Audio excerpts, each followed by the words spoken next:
I decided to take the clips out of my hair because I felt like I looked a little stupid.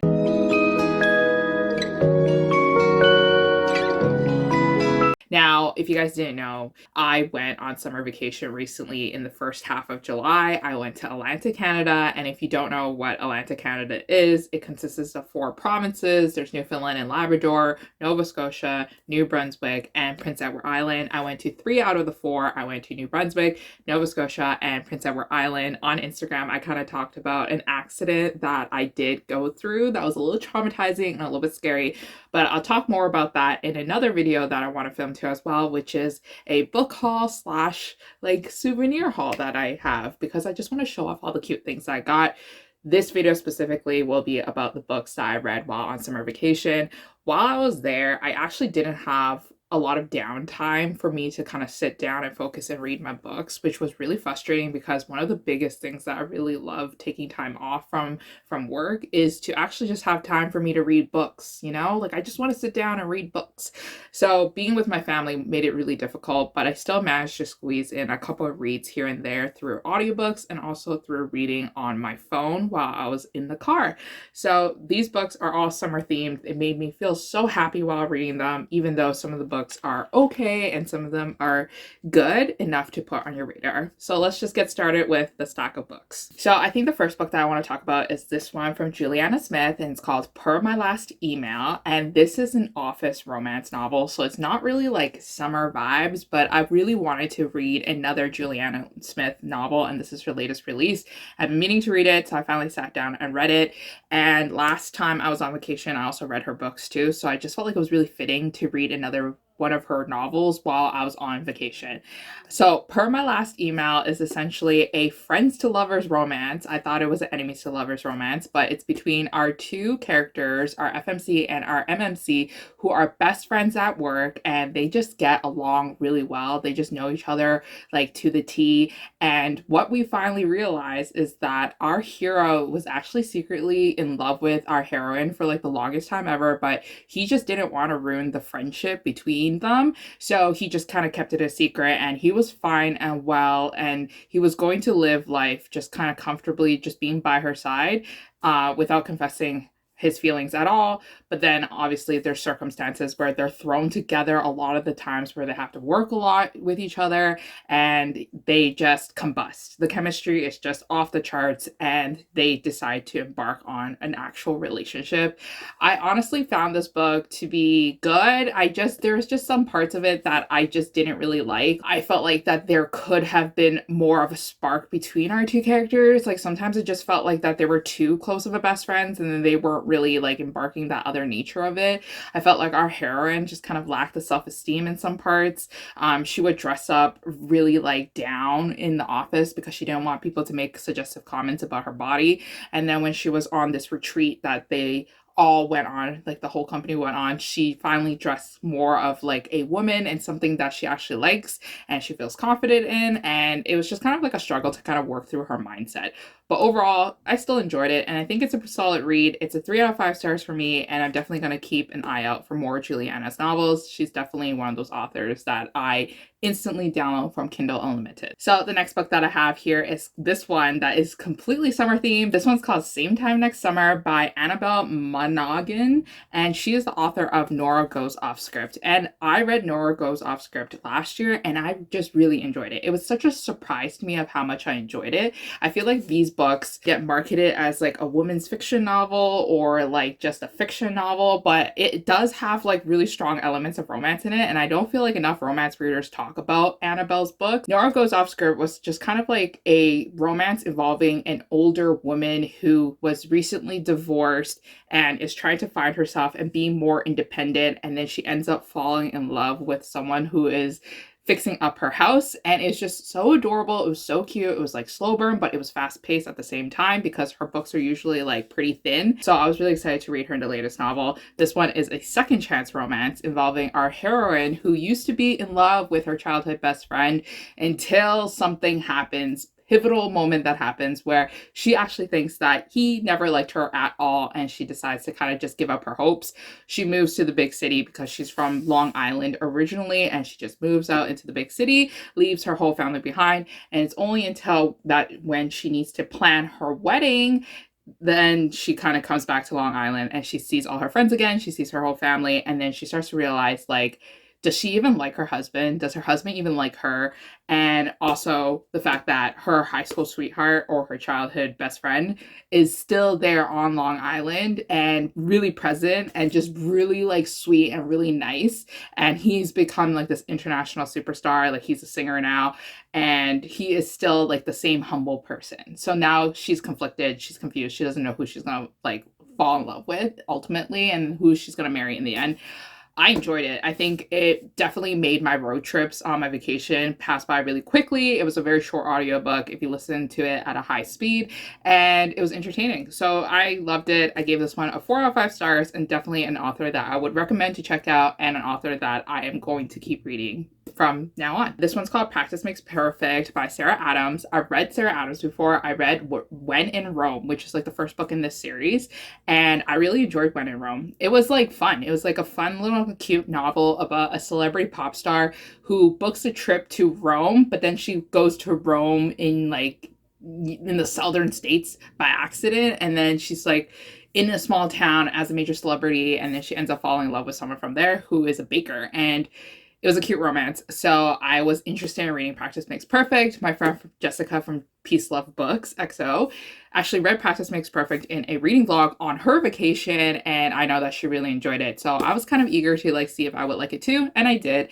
This one is an opposites attract romance involving our heroine, who is just this like really sweet person, and she just wants to find her soulmate because her family, like her parents, was just like such a great role model for what a relationship is and was, and like she just really believes in love. But our hero is scorned because in his childhood his family was just kind of all broken up into different pieces. His parents would cheat on each other, and he just never had a really healthy relationship ever as well. So he's a serial dater, and he just doesn't believe in love. But he is extremely attracted to her heroine, and he does not want our heroine to date other people. So it's up to him to kind of like grow up and kind of get over his issues and try to like look down deep within himself and resolve those resentment issues, because he's got to let the one slip away from his fingers. And so they decide to kind of have this like relationship slash friendship where he's coaching her on how to approach dates and how to be better, and like it was just like this fun close proximity romance, and I enjoyed it. I gave this one a 4 out of 5 stars. So the next book that I want to talk about is this one called Weather Girl. I actually read this during this week, so it wasn't really on vacation anymore, but I don't really care because it has summer vibes too as well. It has weather in it, and I enjoyed it, but it's not like the best. So this one is from Rachel Lynn Solomon. I read it because I bought the special editions from Afterlight, which is from Illumicrate, and I was like, I didn't even read any of her books yet, and I have special editions. I really need to read her books. So this one involves a romance between a weather forecaster girl and a sportscaster boy. So like our female heroine does the weather for the local news, and our hero does the sports for the local news, and they're fine. Like they're colleagues, they know each other, but they don't have like the strongest connection. Like they don't really like see each other that often. They just say hi and bye in the hallways. But then it's only until like they get thrown into the situation where their respective bosses are really making their lives really hard. So this book has been quoted to be kind of like the setup from the movie that is on Netflix, where the two colleagues try to make the bosses fall in love with each other again. The bosses are exes of each other, like it's a second chance romance between the bosses, and these two are just kind of friends to lovers. And throughout the journey, like they try to throw their bosses into these situations where they have to interact with each other, where they have to talk about their feelings, where they have to do all these things together, and then they end up getting close to as well, and then they have like a good relationship too as well. Our heroine deals with anxiety and depression, and it's very heavy. It's a very prominent topic in this book, so that's just like a fair warning to those people who want like a light summer read, this one's probably not for you. This was not a light summer read. It was definitely something that I thought wrong of, and it definitely was a downer because we were thrown really deep psychologically into our heroine's thoughts, and there was a lot of times where I was just like, oh, this is getting kind of heavy. Overall, 3 out of 5 stars. Honestly, nothing to write home about. Nothing really happened, and it kind of was dull in some of the areas. So the next book I want to talk about is this one, kind of like a mystery novel with romance and thriller aspects, but it was more of like a cozy mystery. So this one's called Morewood Family Rules by Helen K. Dimon. And Helen K. Dimon, back in her day, used to write so many thriller novels. She was such a prominent thriller, romance novel, romantic suspense novelist back in like the early 2000s. She would publish a lot through Avon Romances, and then I think she took a break because I haven't seen any of her books. But I was always curious about reading her books, and I'm so glad I picked this one up because this one was like described as to be kind of like the novelization of Knives Out, where a huge like family just wants like this fortune, and they are all deceiving each other. They're all wicked. They all have their own motives, and you just get thrown into this cast of characters. So our heroine is a little bit annoyed at her family because she ended up serving like, I think like maybe like 2 years in jail because of her family, because she took the fall. She's a very like noble person. She wants to do right. You know, she has been in this family ever since she was born, but her family has been scamming people ever since the family name existed. So all her life, she just kind of know that she does a cons, and that's how she gets by.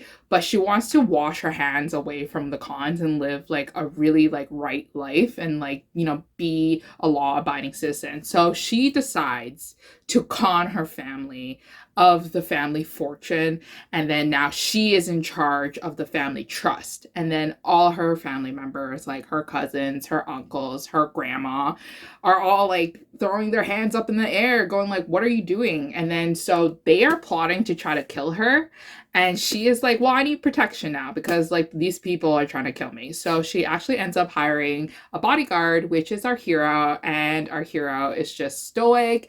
He is a bodyguard. He's very alpha, overprotective, and he's just swoon worthy. I really love the dynamic between our hero and our heroine, and I loved listening into like the conversations and learning more about each individual character. I read the reviews for this book when I was reading this book, so I fully know what I was going into, which is a more dialogue slash like cozy mystery vibes. Like there's not going to be too many action scenes. There's not going to be people jumping out of cars or jumping off airplanes. It's just going to be like them in a mansion and just deceiving each other.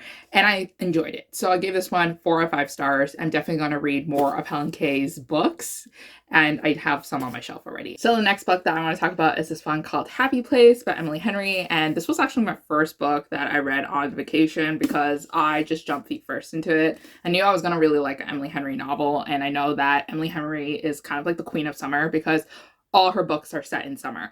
So this one is a Illumicrate like special edition, Afterlight edition, and it's gorgeous. It's beautiful. I'm so glad I got it. It has artwork behind the cover, but you're not here to listen to me rant about how beautiful my cover is or my edition is. You're here to listen to me if I rather like this book. Now, this one is a second chance romance, but it takes a different twist. Our heroine and hero are in the same friend group, and they have all been like vacationing together ever since like I think like college, and they just have this really strong packed friend group. And there's like individual couples in the friend group, but they've just always been like really strong, like it's a close knit like friend group. But ever since college kind of ended, they go about their respective ways. They have their own respective careers. They're focusing on other things in life other than the friend group. But each year they always make time to kind of meet up at this like friend's cottage. And that's their happy place. Like that's our main heroine's happy place. But it's only until this year where we realize that she is no longer engaged to her best friend, and that she has broken up with him for like 8 months now, but they have to fake a relationship in front of the friend group because they don't want to ruin the vibes at summer cottage. So they're pretending to be in a relationship after breaking up, and then our friend group is trying to pretend that everything is okay when there is clear tensions between like each individual member with the other respective members. And it just becomes like this whole like chaotic like summer where they are just suffering. So it's told from then and now, and we kind of understand like how they got into this relationship and what ultimately led them to kind of fall apart. Honestly, I thought this book was kind of boring. I just didn't really like it as much as all her other books like Beach Read or People We Meet on Vacation. It's just not for me. It was kind of like a letdown. There was just so many aspects of it where I felt like that this couple shouldn't have been together in the end. I felt like that they were very problematic. They didn't resolve a lot of the issues. I think like they needed a lot of therapy too as well. And it just wasn't seen and it wasn't heard. So this was a disappointing read for me. And honestly, kind of disappointing because I also didn't like Book Lover, which was like Emily's latest novel released from last year. So I'm going to still read Emily Henry, obviously, and I'm still going to buy her books. But this one's just not for me. Let me know if you guys feel the same and if I'm crazy or not. I think a lot of people actually like this book though. So the next book that I did read was Bear With Me by Sheppard, and this one was very interesting. So this one I thought it was very fun because it started off with like a bear attack and our heroine, who was like kind of a park ranger, saving our hero from this bear. And when I was reading this book, I was actually on a hiking trail where I was kind of going through the forest in Atlantic Canada. So it was just very fitting and obviously atmospheric. So I obviously enjoyed the novel. Her writing is just so easy to go dive into and to continue listening to the audiobook. Like it's just so fun.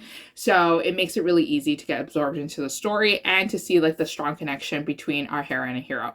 So our hero actually has an addiction or like a mental illness, something. And it's not clear to us. We don't know what it is. He's very secretive about it, but we know that he has some like side effects from like this illness that he has. He's looking for help because he has a long family history of people who use substance abuses and who are just not mentally all there sometimes. So he's actively looking for help, and he actually has her as like this like partner slash coach that makes sure that he stays sober. She assumes that he's abuses alcohol. So throughout like this whole book, she's giving him like helpful like tips to manage alcohol usage, to get out of situations where there is alcohol. And meanwhile, he is like being very secretive of what he actually has. And he himself is a CEO slash like inheritor of like this really big company that his family owns.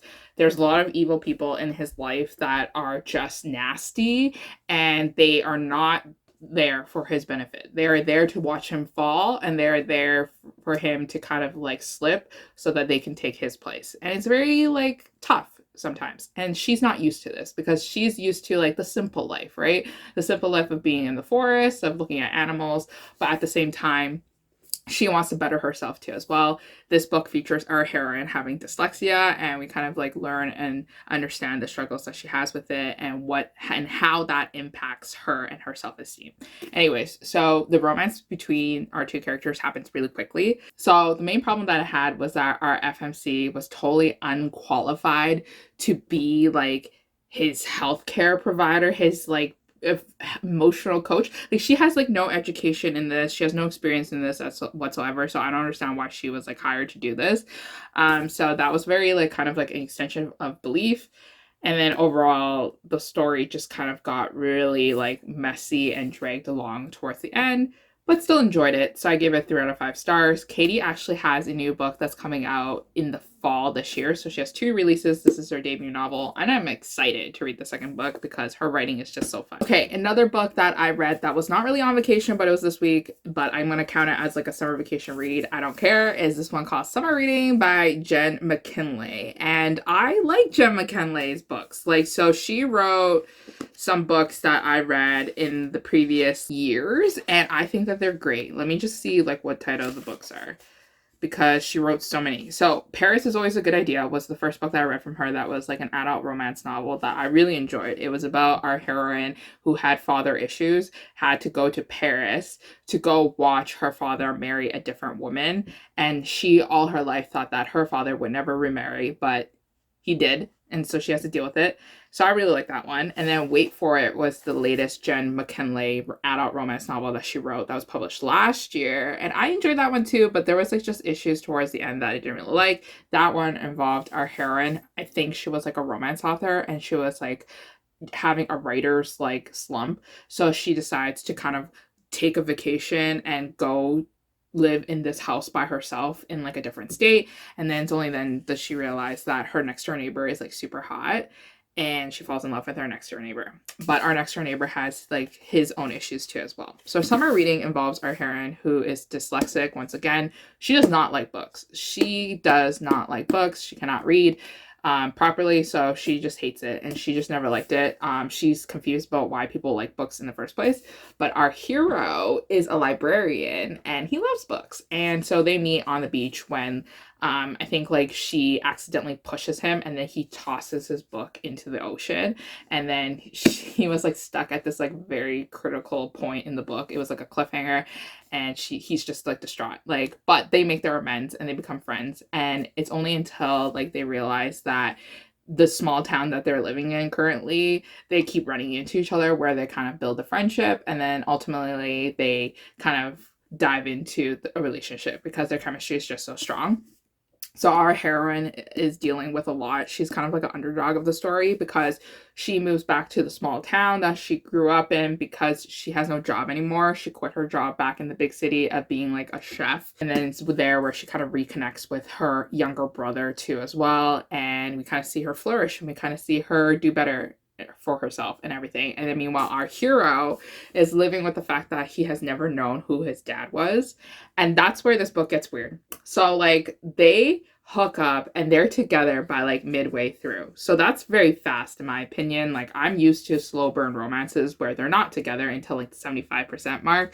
But then what really like made me like super confused, and it was just like an ick for me, where we find out who his father is, or like there's like this possibility of like who his father is, that give me like a huge ick. And I was like, this is no longer like a romance novel. This feels weird. Like, why do we have to write it like that, where our hero's dad might be our heroine's dad too as well, and that they might be like fucking like stepbrothers and stepsisters?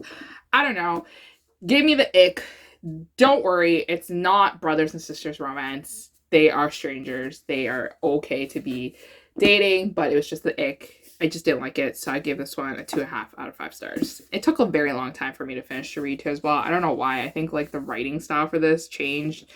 Usually I really like Jenn's novels. I'm still gonna keep reading Jenn's novels though. And then the last book that I want to talk about is this one that I actually finished today. So I'm clearly not on summer vacation anymore, but it's on my desk. I'm gonna talk about it. This one's called Unexpectedly Mine by Erin Hawkins, and I love Erin Hawkins. I read her book while on vacation in the winter, so fitting that I have to read her book. I started this book on vacation and I finished it today. It took me like a whole week to finish it because it just kept really just dragging. So the first book is called Reluctantly Yours. It's an enemies to lovers office romance. I really enjoyed that novel, so I was excited to read this one, but I knew I wasn't gonna like this one as much as that one because this one wasn't enemies to lovers. This one's kind of like marriage of convenience.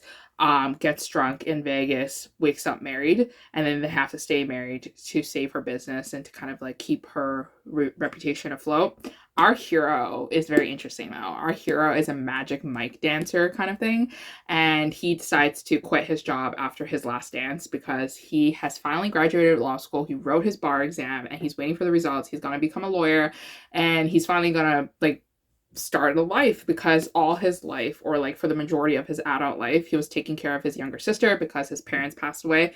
So he has just been making money to try to support his younger sister, and now finally younger sister's grown up, younger sister graduated from college, younger sister can take care of herself, and he can finally have a piece that's his. And when he gets married to our heroine, he thinks like the first thing is like mine. Like he's very possessive of her. So they all fly back to New York City to where she lives. and they fake a relationship in front of all her friends and her family. At first, he kind of feels like he's out of place because he never grew up in wealth. He never grew up with a family. He never grew up with a great friend group. He was always like alone. When he gets thrown into her world, he does feel out of place of some sorts, but they're so sweet. They're so welcoming to him, and everything's okay. So it's a steamy romantic comedy, but honestly, it's very slow burn. And I don't really like slow burn romances. I feel like it just kills me. Like, it just literally takes me so long to get through a slow burn romance because I just want them to admit their feelings to each other and just kind of get it over with. But it was really hard for me to finish this book. I still enjoyed it though. It was still a good book, and I give this one 3.5 out of 5 stars because I still enjoyed it. I really liked her characters. But one of the books that I'm really excited to read is the sneak preview of her next book. I think like it's called Unexpectedly Ours, and it's about, I just hit myself in the eye.